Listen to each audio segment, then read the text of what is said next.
যে মসজিদে নামাজ পড়ে না, বাড়িতে পড়ে, নামাজি মসজিদে পড়ে না, বাড়িতে পড়ে, সে মুনাফিক। সে কি? আপনি বলবেন যে অসুস্থ থাকলে, ইমাম বুখারী রাহিমাহুল্লাহ আপনার যুক্তিটাকে মেরে দিয়েছেন, মরে গেছেন 256 হিজরিতে। কত হিজরিতে? ইমাম বুখারী অধ্যায় রচনা করেছেন। আপনাদের কি কষ্ট হচ্ছে? বুঝতে পারছেন কথা? ইমাম বুখারী অধ্যায় রচনা করেছেন বাবু হাদ্দিল মারিজ, কতটুকু অসুস্থ হলে মসজিদে যেতে পারবে না। বুঝেননি কথা? এদিক লক্ষ্য করেন।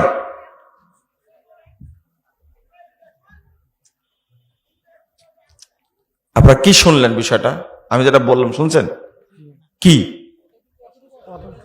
কতটুকু অসুস্থ হলে মসজিদে যেতে পারবে না? বলবো হাদিসটা কি? জটিল ভাই, জটিল জটিল। এইটা বললে আর ঘুম আসবে না। যদি মুমিন হন ঘুম আসবে না এটা বললে। ইমাম বুখারী এই হাদিস, এই অধ্যায় রচনা করে বুঝাতে চেয়েছেন, দুইজন ব্যক্তির ঘাড়ে হাত দিয়ে যদি মসজিদে যায় তাহলে এই ব্যক্তি অসুস্থ না। বুঝেননি কথা? ইমাম বুখারী কোন হাদিস নিয়ে আসছেন জানেন? ওই যে আল্লাহ রাসূল বাড়ি থেকে দুইজনের কাঁধে হাত দিয়ে মসজিদে গিয়েছিলেন, আবু বকর দাঁড়িয়ে সালাত পড়ছিলেন, আবু বকরের ইমাম ছিলেন আল্লাহ রাসূল বসে বসে।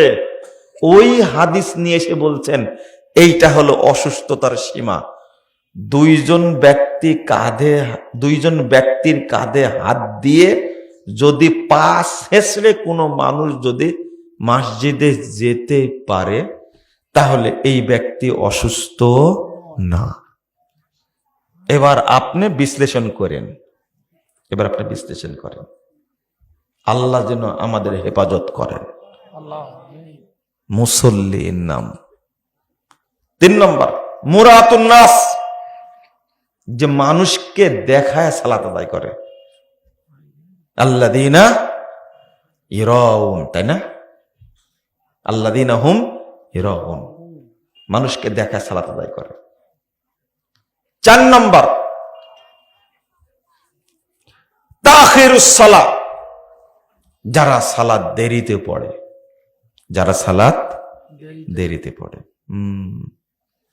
এই আয়াত আল্লাযীনা হুম ফি সালাতিহিম সাহুন, এই আয়াতের ব্যাখ্যা করেছেন আল্লাযীনা ইউআখিরুনাস সালাত আন ওয়াক্তিহা, যারা সালাত দেরিতে পড়ে তারা হলো মুনাফিক। তো মুনাফিকের আলামত থেকে বাঁচার জন্য সালাত দেরিতে পড়া জরুরি না তাড়াতাড়ি পড়া জরুরি? আল্লাহ রাসূল বলেছেন, 413 নম্বর হাদিস আবু দাউদের মধ্যে এসেছে, সলাতুল মুনাফিকিন লা ইয়াযকুরুনাল্লাহা ইল্লা কালিলা। মুনাফিকদের সালাত এটা, এরা সালাত এত দেরি করে পড়তে যে ঠকাঠক মারে। এরা মুনাফিক। আমি মুসল্লিদের ত্রুটি কেন বলি জানেন? মুসল্লি ভাইরা যেন ত্রুটি সংশোধন করে তারা বিনা হিসাবে প্রথম কাতারে জান্নাতে যেতে পারে, এটা আমার উদ্দেশ্য। আপনারা আমাকে দোষ দিবেন না। বেনামাজের তো ফায়সালা দিয়ে দিছি, তাই না? বেনামাজি নিয়ে আলোচনা করার দরকার আছে আর না। এখানে যারা আসছে তারা আমার দ্বীনি ভাই। আল্লাহ বলছেন কি, ফাইন তাবু ওয়া আকামুস সালাহ ওয়া আতাবুজ যাকাত ফাইখওয়ানুকুম ফিদ-দ্বীন, সূরা তাওবা 11 নম্বর আয়াত। যারা তওবা করে সালাত আদায় করে যাকাত দেয় তারা তোমাদের দ্বীনি ভাই।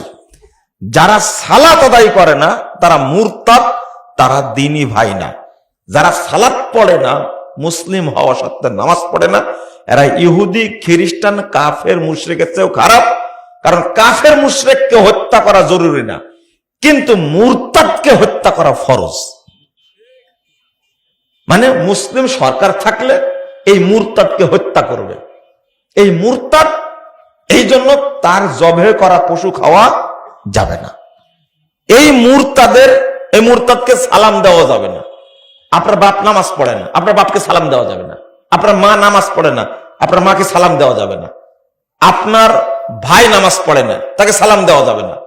ও যদি গরু জবাই করে খেতে দেয়, এই গোশত খাওয়া যাবে না, হারাম। এই হলো মুরতাদ।